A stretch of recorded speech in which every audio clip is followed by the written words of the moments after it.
Hi, I'm Ryan McDonald. And I'm Karen McDonald.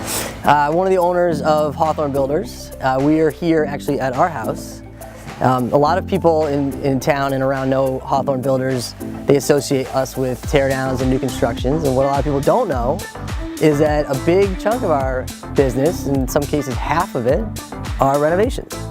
So we're at our house, the house we bought in 2012, and we've now done, we're on our, what phase are we on?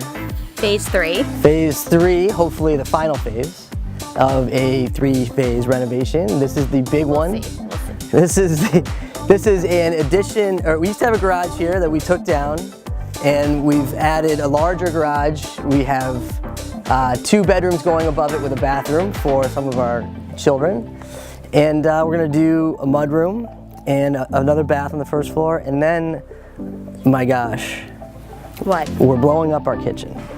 So I'm in denial about that part. Yeah. So we're also living through this process. When customers often want to live through these processes, the first thing we tell them is that is a terrible idea. And it's because it's very intrusive. It makes the process take a little bit longer. But in our case, I think we kind of know what we're getting into. We've done it before.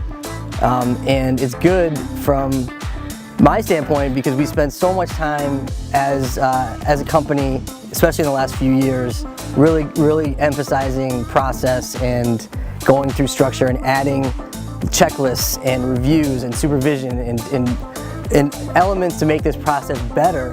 So it's one thing to be on the side of it where you're trying to manage a process. It's quite another to be on the side of it as a customer. So it's a good experience for me, at least, to be on this side of it, to kind of see how the processes that we really try to put in place and enforce, how they're operated.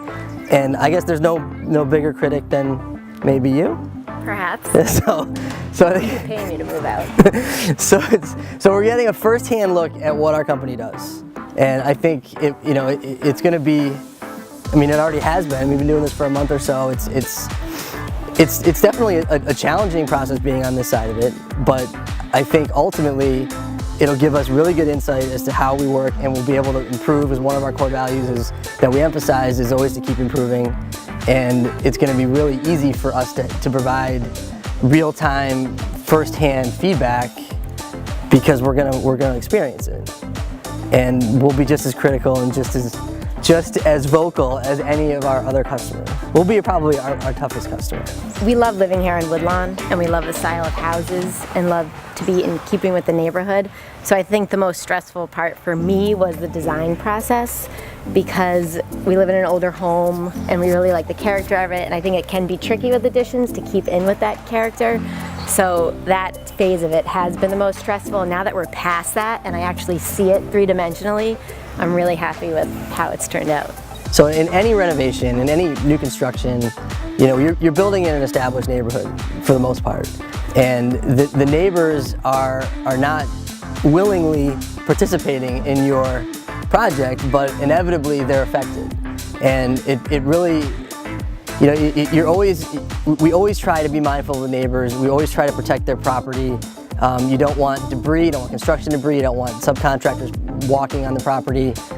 You really have to be very respectful, and it's no less important when it's your own neighbors, because it makes you extra sensitive to that because of what you've been through before with renovations and being respectful of neighbors. But we've gotten some really good feedback in our neighborhood, which makes me really happy, and I think makes Ryan really happy. So far so good.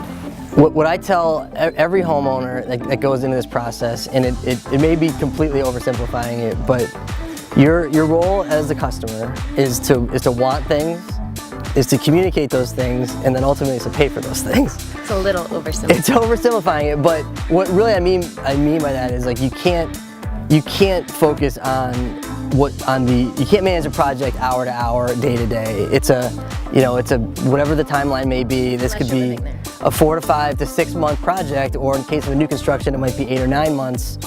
And that's how you have to look at it. You have to look at your overall timeline, your overall budget, and the quality of the work. And you can't sweat the details. That's a really good point, because considering that this is phase 3 for us, that we've been through this a few times, and I have finally learned that and understand that you can't sweat the small stuff. If something does happen, it gets fixed in a timely manner. So I think that is a huge thing that you learn by doing this more than once. It's too bad, because usually you just do a renovation once. So it's hard to really get that feeling the first time around. Yeah, because right now, there's nobody here. Where is everybody? It's Friday. It's a work day. Yeah, but it's true. I mean, you just have to look at the big picture, and that doesn't mean when something doesn't go right that you accept it or don't speak up or don't change it. It just means that there are inefficiencies in this process. It's never perfect. The object is to get it as close to perfect as you can on the first try, but ultimately it's to make it right and see it through, because you know, I mean, that's kind of what we're shooting for. But you can't expect this thing to go off without a hitch, without you having to be involved and work with the team. And that's what the team is built for. And we've really, as a company, tried to do that, and now we're experiencing it. So it's positive. Absolutely.